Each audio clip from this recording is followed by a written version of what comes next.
knows how that happens. Well, this radio network is discovering what that's like to do that in front of millions of people, which we do it almost every week. Okay, John, let's keep going with our calls because we're coming up on to the top of the hour. Let's go to Janet in Pollock Pine, California. Janet, you're on the air. Hi. Hi, Janet. I've read all of your books, and I thoroughly enjoyed them. I'm halfway through Abduction. Okay, speak straight into the phone, Janet. We can't hear you. Oh, sorry. I'm halfway through Abduction, and it's really difficult for me to read. It touches a lot of bases. Anyways, the reason I was calling, lately, well, I guess since about April of this year, I've been having some different dreams, let's put it that way, to the point where I'll wake up and I'll be scared out of my wits. Well, a few months ago, I woke up and saw grays right next to the couch where I was laying on. I freaked, and they just disappeared, okay? Ever since then, it seems as though if I have two dreams in a row that have, well, for instance, I had two dreams in a row that there was going to be earthquakes, and that was the day before, the last dream was the day before the earthquake in Southern California, and then I had two dreams in a row, and I knew I couldn't put my finger on what the dream was about, the contents, but it had to do with blood, and the second one, it had to do with blood, and a friend of mine, and that same day he got in an accident, his truck hit a buck, and, a deer, and so it seems to me that, I know I'm having these experiences, and I've been writing down just everything, my journal has become my best friend here. I'm afraid we're going to get cut off, and I want to comment on what you're saying, Janet. Okay. Is it okay to Sure. jump in here? Because, see, what you're talking about is the relationship between these encounters and certain psychic powers. That's very often reported. That people who have these encounters discover that they have mental abilities that they didn't have before. They have information about what's going on around them. They anticipate tragedies sometimes. They can perceive other people's experiences more sharply. And it sometimes scares them to discover they have these powers. Definitely scary. Okay, we've got another call. Let's go to Fritz in Phoenix, Arizona. Thanks very much, Janet. It was a good call. Thanks very much. Fritz in Phoenix. Fritz, you're on the air. Good evening, Whitley. Excellent program. Dr. Mack, you have survived one of the greatest witch hunts in modern psychiatry, organized by some of your colleagues because of ignorance and fear of the unknown. Now, for those old cronies of yours, they were afraid to face reality. They wanted to shoot the messenger. Dr. Mack, all I have to say is focus on the younger upcoming doctors, pass the torch to them so they can usher in the truth and the understanding that the visitors have arrived. Well, you're very kind. I appreciate your comment very much, and I don't think it was quite as... I never have felt it's quite as severe, what I went through, as some people say. I kind of understand how a mainstream American institution, like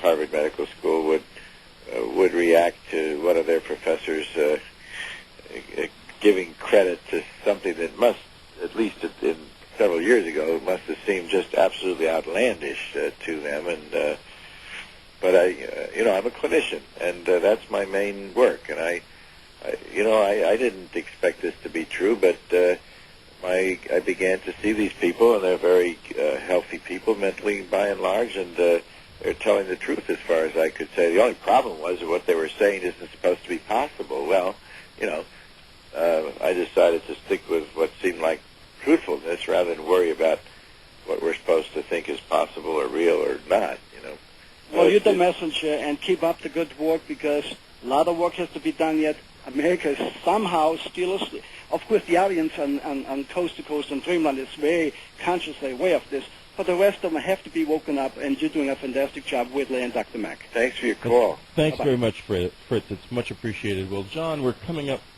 close to the end of the program, and if there's something, and I know there will be, because I know you, that you want to leave the listeners with, what is it?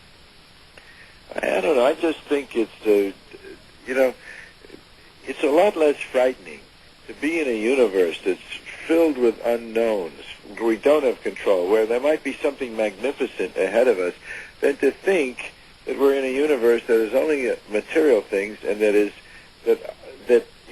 stops at the border of our skin, in a sense, that our intelligence stops there. In other words, to be connected beyond ourselves seems to me to be a much more exciting universe than the one that I was raised in, which was that there was no intelligence that wasn't a projection of the human brain. So I think to be open to these kind of experiences, even if they are frightening, is a lot more interesting than closing ourselves off. Especially because if you stay open to them, I mean, they get less frightening, in fact, and much richer. Although I hasten to add, I know that this experience is a really terrifying experience, and that gets me to this idea.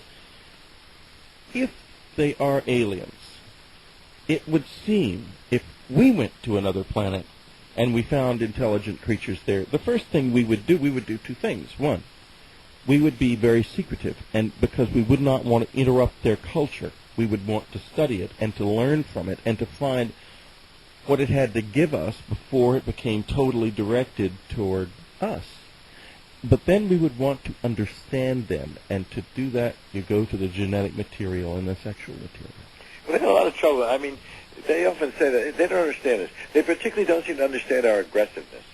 They don't understand why we have this incredibly beautiful planet and opportunities, and yet we act in such a destructive way. They seem very puzzled about human destructiveness.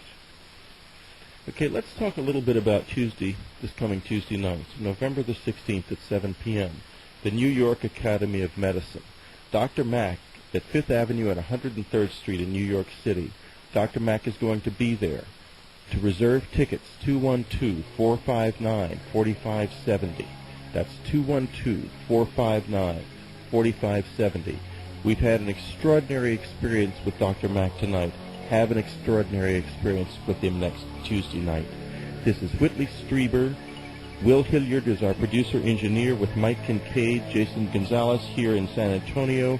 Ann Strieber is the producer of this program. Thank you and good night.